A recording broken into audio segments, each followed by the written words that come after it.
भातखळकर साहेब, अतुलजी भातखळकर, अध्यक्ष महोदय, भातखळकर साहेब बोला, आपण बोला.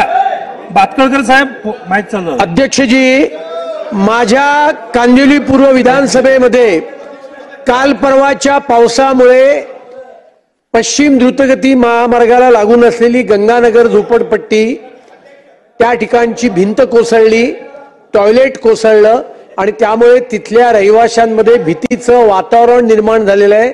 माझी आपल्या मार्फत शासनाला विनंती आहे की तातडीने ही संरक्षक भिंत बांधण्याच्या कामाला प्रारंभ करावा. त्याचबरोबर काल परवाच्या पावसामुळे मतदारसंघातील हनुमान नगर या विभागातील मिलिंद वसाहत, शिवनेरी अशा सर्व चाळींमध्ये कमरेपर्यंत पाणी भरलं.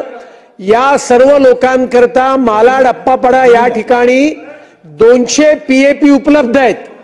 तरी नाल्याच्या डिपार्टमेंटला त्या ठिकाणी सांगून या सर्व लोकांना तातडीने चांगली घरं उपलब्ध करून देण्याचे निर्देश महापालिकेला शासनाने द्यावेत, अशी मागणी या औचित्याच्या मुद्द्याद्वारे मी आपल्याकडे करत आहे.